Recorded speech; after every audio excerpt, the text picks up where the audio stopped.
Scott finally said what he shouldn't have. "From next month, I'll be living with Mom, so please clear out your room. I'll bring her directly here once she's discharged from the hospital. It's easier to manage the household when living together." However, seeing my mother-in-law every day means constantly receiving her snide remarks. My heart is already heavy. "I understand," I replied helplessly. Scott intends to force the issue of living with his mother by any means necessary.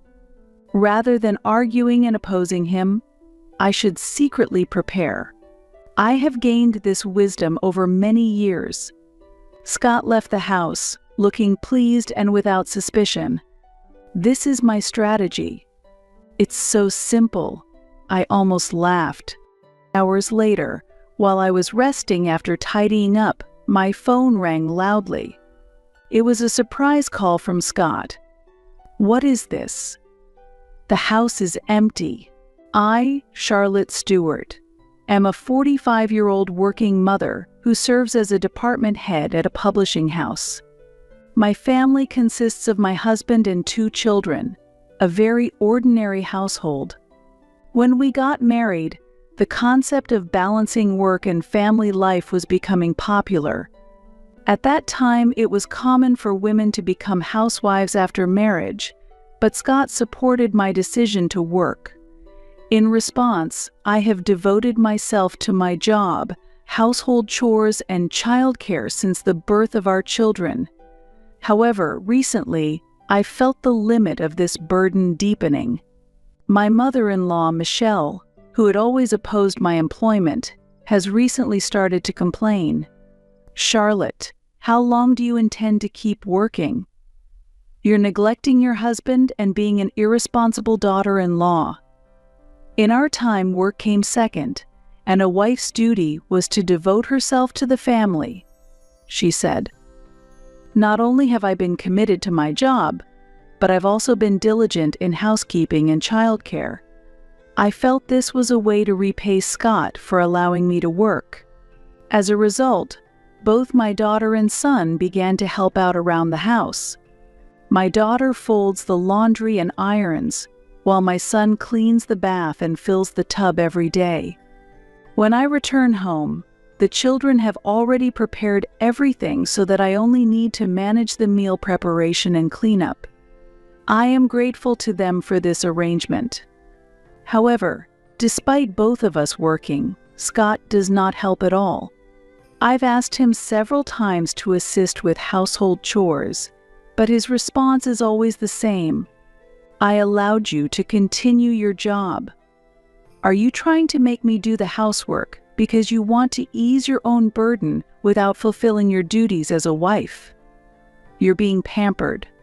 Additionally, each time this happens, he reports to my mother-in-law, and I receive cold words from her. Scott is the main breadwinner of the house, right? Why would you make him do the housework? That's why it's said that working women are not good. Understand? You're the one demanding to work. Comprehend that. Lately, perhaps my mother-in-law has too much free time. Every night, such unpleasant calls come in. Both my children and I are tired of the frequency and content of these calls. Recently, my children often pretend they are calling me to hang up the phone. Indeed, I'm grateful that I was allowed to work, but why must I be criticized so much? I'm handling both housework and childcare alone. Even my mother-in-law should understand how hard it is to balance housework and childcare. What does she want from me? Currently, I am under considerable stress. Having my children on my side is my only comfort. This feeling is due to issues related to Scott's salary. In fact, Scott's salary is not very high, rather, it's on the lower end. He failed to find a good job initially and managed to get a position at a small company through relatives. If he had strived, I would have supported him without complaint, despite the low income. However, Scott was disappointed with his employment through connections.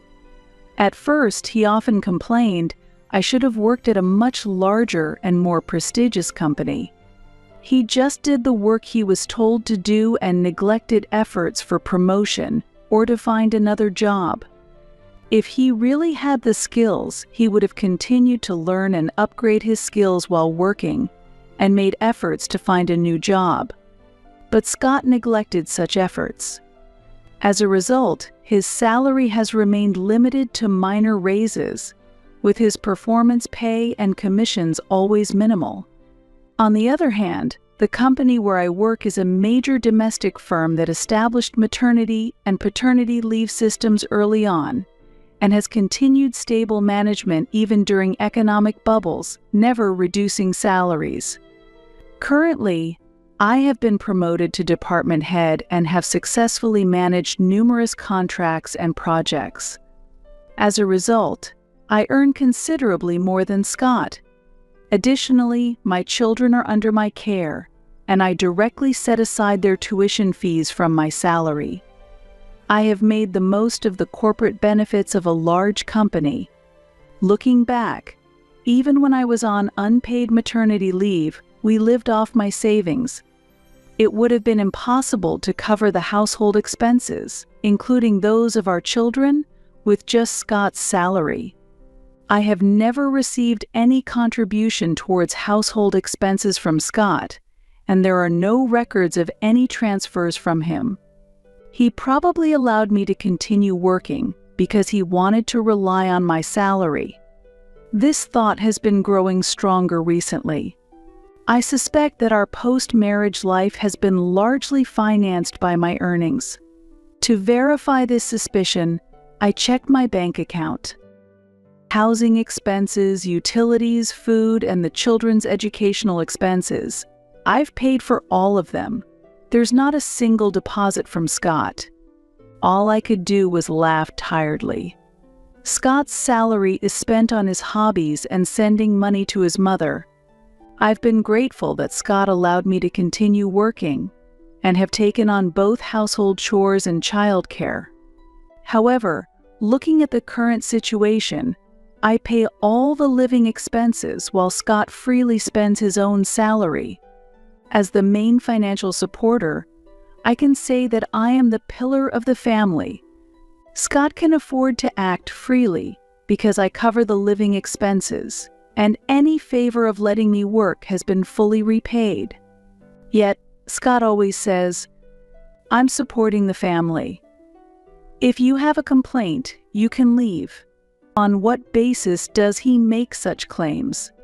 He might be under the mistaken impression that he's handling the living expenses while freely spending his own salary.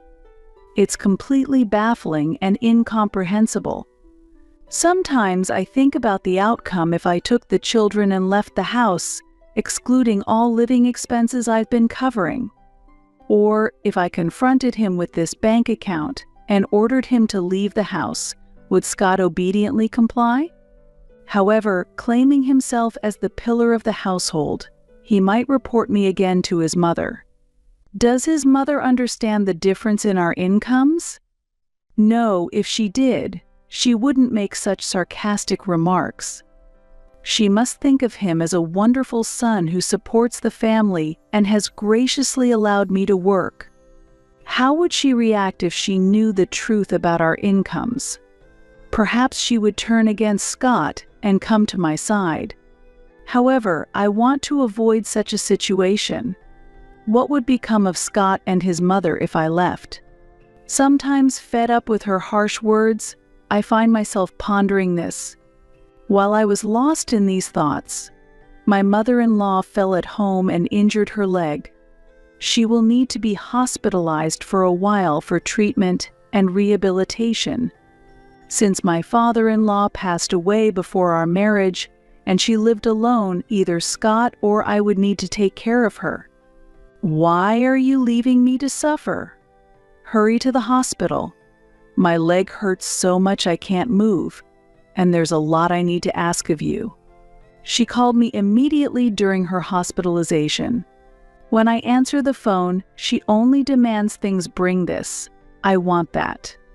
When I tell her I'm at work, she berates me fiercely. Because of my busy work schedule, I've decided to leave her care to Scott. The cold remarks from her due to my job are particularly stressful. Now, I think the best solution is to have Scott go to the hospital and placate his mother.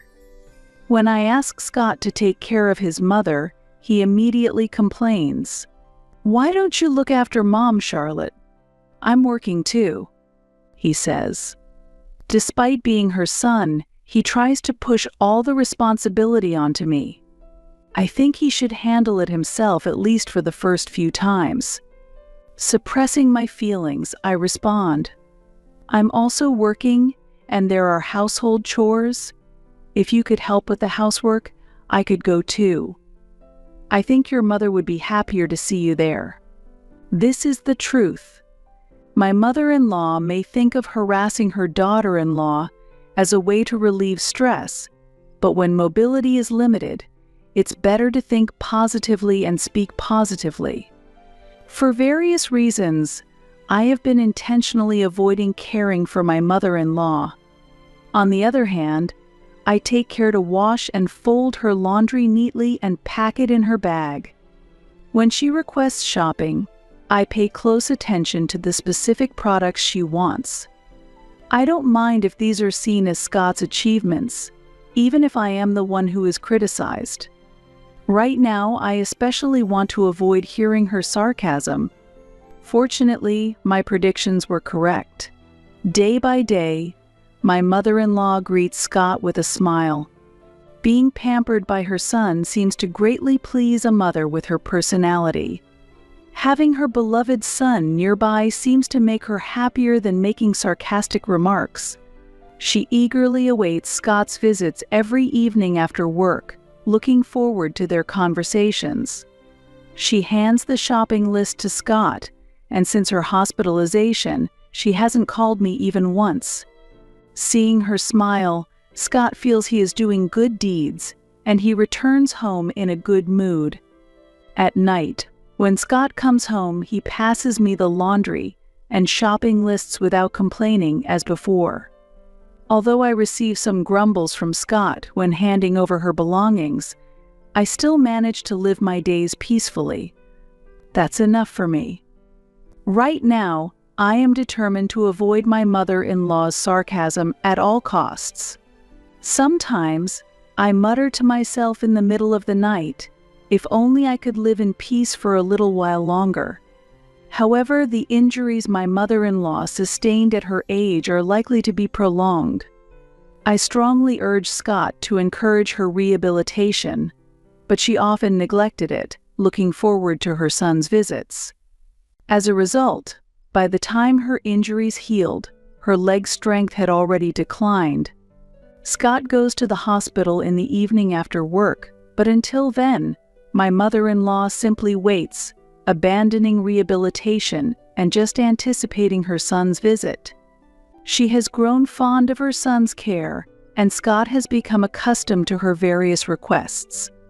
Although it's rare for me to be called directly, I am actually the one doing the laundry. Daily chores like shopping and preparing snacks have become routine. My mother-in-law imposes household tasks on me, and she just enjoys pleasant conversations with her son. I'm grateful I don't have to meet her directly, but it's still exhausting. Her demands are many, especially shopping, which is very time-consuming. I understand that you need to distract yourself from boredom, but why do you need so many things? Living alone becomes even more difficult when mobility is impaired. My mother-in-law must feel this too. At that time, she made a significant request to Scott. "Oh, I can't use my leg well anymore. Shopping and cooking are difficult. Scott, don't leave your mom alone." Of course, Scott supports her. "That's a good idea. Let's live together. It will be more convenient for you if Charlotte takes care of you." These two decided to live together without considering my opinion. Scott finally said what he shouldn't have. "From next month, I'll be living with Mom, so please clear out your room. I'll bring her directly here once she's discharged from the hospital. It's easier to manage the household when living together. But that's only from the perspective of the mother-in-law. Every day, facing my mother-in-law would only result in receiving her snide remarks. My heart is already heavy. I understand, I replied helplessly. Scott intends to force the issue of living with his mother by any means necessary. Rather than arguing and opposing him, I should secretly prepare.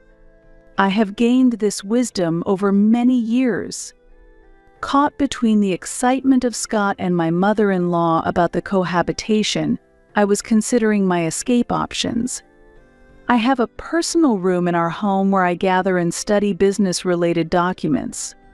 This room contains many books and files. It serves as a study and a workspace, and it is an essential space for the current me. However, Scott has demanded that I give up that room. Losing that room could disrupt my work, potentially causing me to come home even later. Alone, looking at the bookshelf, I muttered to myself, what should I do with these books and documents? It would be a big problem if they were discarded or damaged. Considering living with my mother-in-law, it's clear that these items should not stay at home. It may sound like something out of a TV show, but there really is a risk of the books and documents being thrown away. Especially, the items that are known to be valuable to me are often the first to be tampered with. If I say something, my mother-in-law will feign ignorance and seek Scott's help. Oh, I didn't know these were important documents. Oh, Scott, I'm not at fault yet Charlotte is mad at me. Help me. Once we start living together, there will be no place for me to rest in this house. Continuing to work while being constantly blamed, my spirit will wear thin. What should I do? In this house. Because my mother-in-law is coming to this house, I am. Suddenly, an idea struck me. Why hadn't I realized this simple solution earlier? It seems I was more exhausted than I thought from dealing with her cold remarks and taking over caregiving. It felt as though the fog that had been clouding my vision was gradually lifting. Right, there's absolutely no reason for me to hold back. Why didn't I see such a simple thing before? I murmured and immediately began to prepare. Time passed, and the day of my mother-in-law's discharge arrived. Scott had taken the day off and seemed excited from the morning. Look, from now on, I'll properly take care of Mom.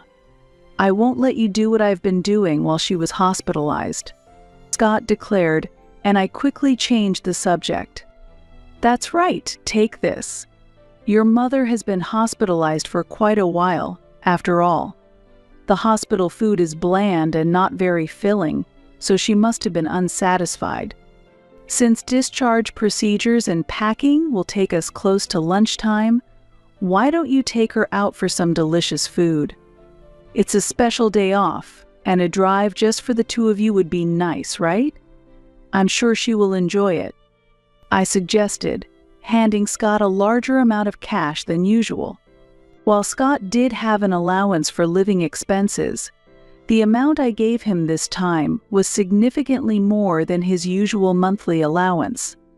Scott was thrilled by the unexpected windfall. Wow, you really think on your feet, don't you?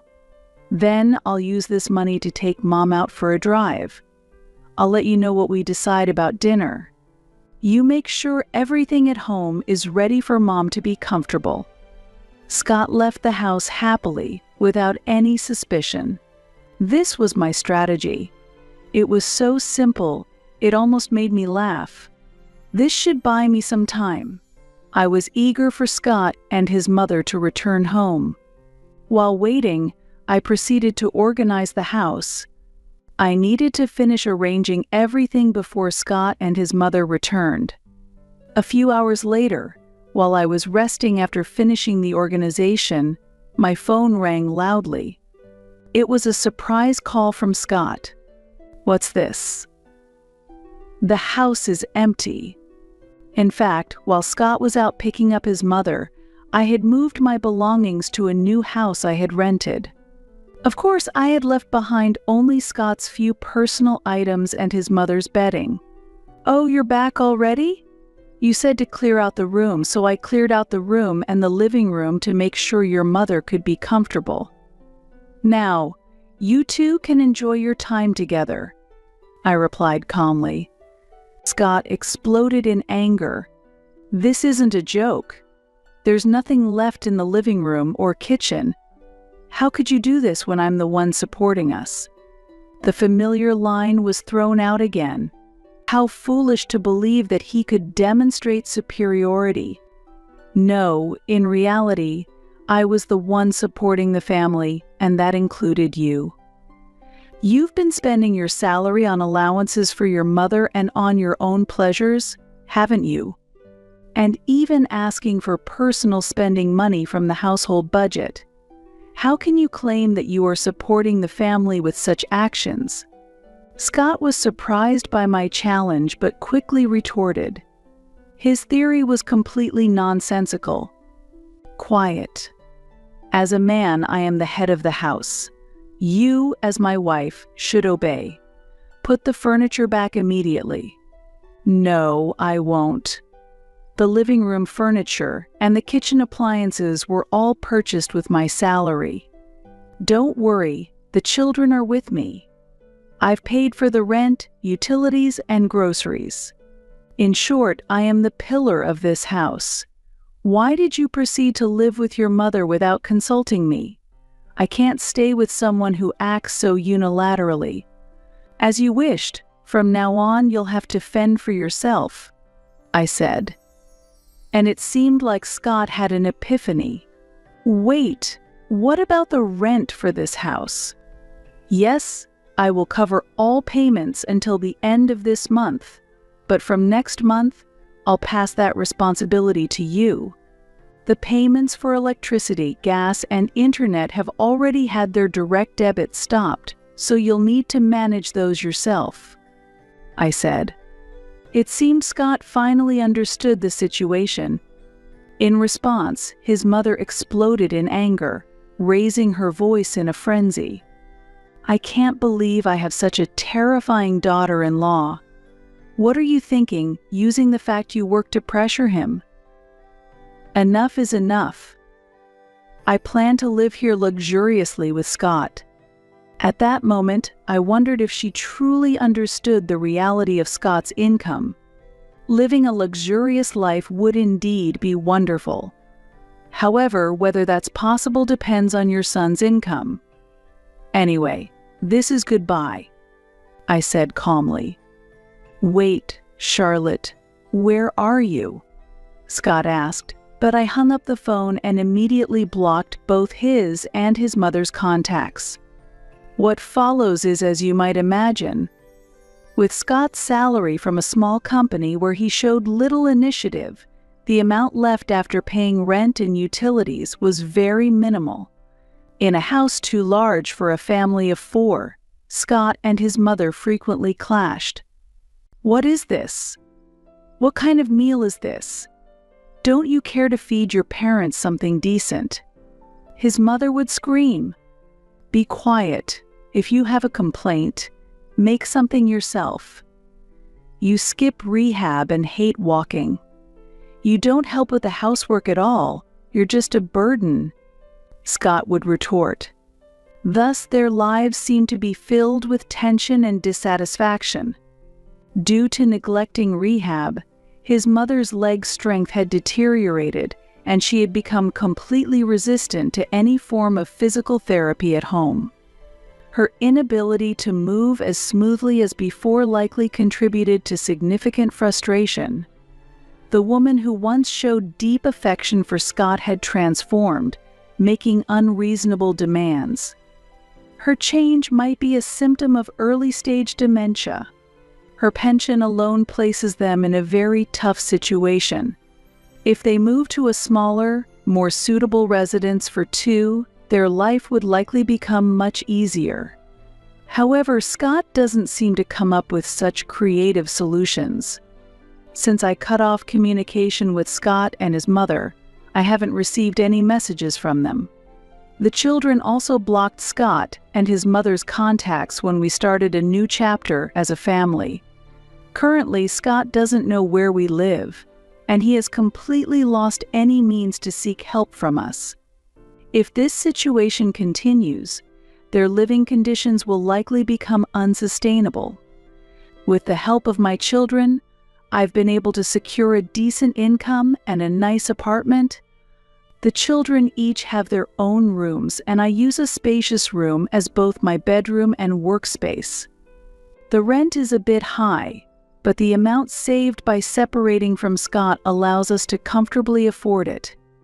Previously, the children suffered from their father's demeaning words towards me, but now they are enjoying a free and comfortable life. They are more serious about household chores now and take responsibility for their tasks without being criticized by their father, willingly helping around the house. In such an environment where gratitude and praise are naturally extended when children help, I am truly relieved that we haven't gone down the wrong path. Today, after another busy day, it's time to return to the apartment where my beloved children are waiting. Following these developments, I sent Scott a divorce petition through a lawyer. Despite me having supported the family financially for a long time, he and his mother had nearly depleted their earnings. This is a sufficient reason to file for divorce. Scott refused the divorce and made various excuses, but my lawyer quickly dismissed his claims. Abandoning family responsibilities, not contributing financially, and verbal abuse are considered economic abuse. Under these circumstances, if taken to court, Scott's chances of winning are extremely low. The court granted me custody of the children. Furthermore, I did not request alimony or property division, choosing instead to waive those rights.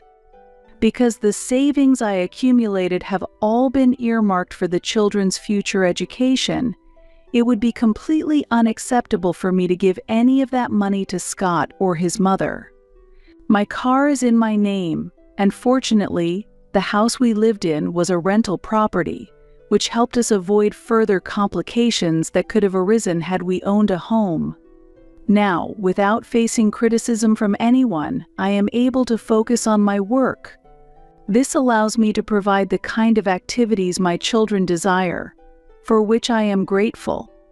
Additionally, with the college funds that I have been gradually saving over time, combined with future income, I anticipate being able to cover at least the cost of my children's university education. Let's give today our all. I motivate myself as a new day begins.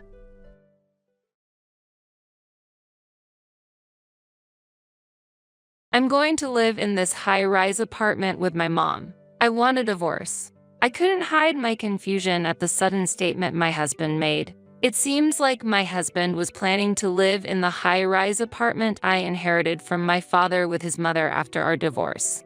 I wonder what he's thinking. I have had my share of frustrations regarding my husband ever since our marriage. Yet, I never considered divorce because there were aspects of him I respected. However, I never dreamt he would suggest starting a life with his mother in the home I inherited. As I stood dumbfounded, my husband, with a condescending smile, said, "I'll divorce you and just take this property." I must be really lucky. Seriously. The moment I saw his unpleasant smile, my love for him completely vanished. My name is Stacy. I'm a 28-year-old office worker. I managed to join the company I've long admired as a new graduate and have been vigorously working ever since. People often say, "You're a typical career woman." Being devoted to my job, I had never experienced a serious relationship, and neither was I particularly keen on marriage, thinking that living alone wasn't such a bad idea. Yet, a turning point in my life came. One day, my father called me with an unexpected proposition. "Stacy, you're 28 now. How about trying matchmaking? I received an offer from someone I owe a favor to. What? Matchmaking? I think I'll pass. I still want to work. I was surprised and declined immediately as I had never considered matchmaking. Don't say that. Why not try meeting him just once? If you find a nice partner, I'll also be able to rest assured. I want to see you as a bride. How can I refuse if you put it like that? Fine. I'll meet him. My father had been unwell for several months and was currently being cared for by my mother at home.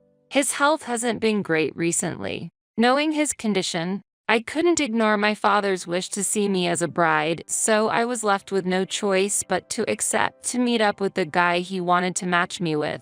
That's great, Stacy. Thank you. I hope you get along well with him. Yes, I'd be happy if he's passionate about his work. The day of the meetup arrived. The man, Ted, was 27 years old, a year younger than me. He loved his job so much that he never got to stay in a long-lasting relationship because he was so busy. Seems like we're a pretty good match. I've also prioritized work over everything else so far. Really? We might get along well then. Ted smiled kindly. We hit it off quickly, and before we knew it, we were married. Our parents were very happy, and we were blessed by many as we started our newlywed life in a rented apartment. Later, my parents bought a high-rise apartment nearby and moved in. It was challenging for them to live in the countryside. Having my parents close by was better for frequent visits and immediate support, so I was pleased they decided to move into the high-rise apartment. 2 years had passed instead, and I got married. Our marriage, which started off smoothly, gradually began to face troubles. The issue was Ted's growing fondness for his mother, frequently inviting her over without discussing it with me. I wanted to spend quiet weekends after a busy week, but Ted started inviting his mother over without consulting me. His mother lived about a 10-minute drive from our place, and she had been living alone ever since my father-in-law passed away 5 years ago. While he initially didn't invite his mother frequently, he recently started to invite her over every week. Oh, right. My mom is coming over today. When Ted casually mentioned it, I couldn't hold back any longer. What, again? But she was here last week and the week before. I wish we could spend some time alone occasionally. What are you saying? Since my dad's passing, she's been feeling lonely. What's wrong with inviting her over once a week? Ted yelled, furious at my suggestion. I might have accepted the weekly visits if his mother were kinder, but every time she would come over, she would take groceries and household items without even asking. Even when I protested, "It bothers me when you take things without permission," she would respond, "Don't be so stingy. You're working, no?" and dismissed my concerns. Furthermore, she criticized every little thing, from a speck of dust in the corner to the seasoning of my cooking, and would always be critical of how I managed household chores. What was worse was, she did these things out of Ted's sight, which made the problem even more serious. Ted thought of his mother as someone who, despite her sad fate of losing her spouse, lived a modest life alone. Ted, I've told you before, but your mother takes groceries without asking and always finds something to criticize about how I manage the household. It's frustrating, I said. You're lying again. My mom would never do such a thing. Stop belittling her. Ted shouted back, clearly angry. No matter how much I explained, Ted refused to listen. He loved his mother dearly and trusted her completely. Because of this ongoing situation, my affection for Ted had gradually faded. However, aside from the issue with his mother, Ted was rational. He was dedicated and diligent in his work, respected by his colleagues and subordinates, and often received calls for work-related consultations. I, too, am someone who dedicates herself to her work, so I appreciated Ted's work ethic. Although his company wasn't very large, and his salary wasn't high, he worked hard and earnestly there. This respect for him prevented me from considering divorce at that time. But around the same time, my father, who had been dealing with health issues for a long time, passed away. He left this world quietly, as if he just fell asleep. After the funeral and when things had settled down, my mother decided to use the inheritance to move to a quiet apartment in the suburbs. And so, I inherited the high-rise apartment. The high-rise apartment was more conveniently located near the station than our current one. That evening, I proposed to Ted that we move there. I've inherited the high-rise apartment where my parents used to live. My mom has decided to move to a different one in the suburbs. How about we move to the high-rise one?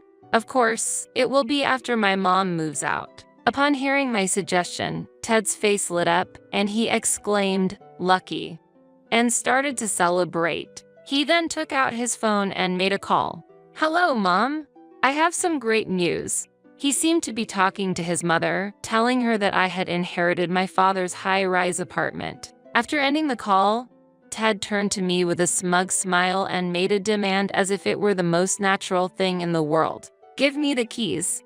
"What?" I was taken aback and reflexively asked him to clarify.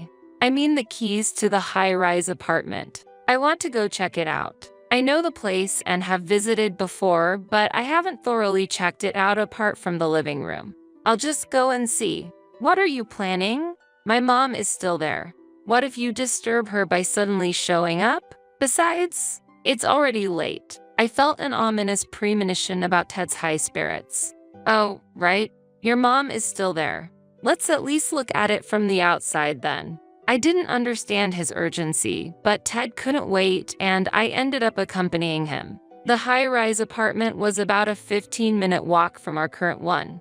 On the way there, the uneasiness I was feeling didn't subside. The reason for my uneasiness was Ted's unusually excited demeanor since learning I inherited the high-rise apartment, which seemed somewhat creepy. His eyes seemed to glow with ambition. Still, I tried to convince myself it was just my imagination. Standing in front of the high-rise apartment and looking up at the 40-story building, Ted exclaimed in amazement. "Wow, looking at it again, it's really big. Living here would be." And all of a sudden, he made an unbelievable statement. "I'm going to live in this high-rise apartment with my mom. I want a divorce." I couldn't hide my confusion at the sudden statement my husband made. I had a feeling that Ted was eyeing the high-rise apartment, but I never expected him to bring up divorce. It seems like my husband was planning to live in the high-rise apartment I inherited from my father with his mother after our divorce. I wonder what he's thinking. I have had my share of frustrations regarding my husband ever since our marriage. Yet, I never considered divorce because there were aspects of him I respected. However, I never dreamt he would suggest starting a life with his mother in the home I inherited. As I stood dumbfounded, my husband, with a condescending smile, said, "I'll divorce you and just take this property." I must be really lucky. Seriously. The moment I saw his unpleasant smile, my love for him completely vanished. I was taken aback by his statement but responded calmly, "Ted, it seems you might be misunderstanding something, but inheritance doesn't automatically go to the spouse." "What? What are you talking about?" Ted laughed as if he didn't understand my words at all. "I mean, this high-rise apartment is something I inherited, so it can't become yours. Inheritance laws don't apply to shared property." Even when I explained again, Ted said, "That's a joke. I won't believe such a lie." Okay, I was just perplexed. I didn't think he would be such a difficult person to talk to. "It's funny to see you trying so hard to avoid divorce. Do you love me that much?" "How pathetic," he mocked. Ted's derisive laughter was extremely unpleasant. And at that moment, I realized my feelings for Ted had vanished. There used to be a respectable side to him, but now I only felt discomfort. "If you don't agree to divorce, I'll file for arbitration. I'll live happily in this high-rise apartment with my mom," Ted said with a smirk, and I responded calmly, "I'll agree to the divorce. When we get home, let's write the divorce papers." "Nice. Surprisingly obedient, aren't you?" He answered satisfied, and when we got home, we downloaded and printed the divorce papers from the City Hall's website. Ted signed the divorce papers first, and then I signed. I've completed my part. When I handed over the divorce papers, Ted eagerly took them and said, "I'll hand these in right away," and headed to the City Hall. Thus, our brief 2-year marriage came to an end. However, I couldn't move to the new residence immediately and had to continue living with him in our current place for a while. During this time, I consulted with a lawyer about dividing the property while also preparing to move. My plan was to move to the high-rise apartment I inherited from my father. During this period, my mother-in-law suddenly visited our home. Ted wasn't home, and I had to deal with her alone. When I opened the door, she started shouting, "Why haven't you given us the apartment yet, Stacy? Hand it over to us, quickly."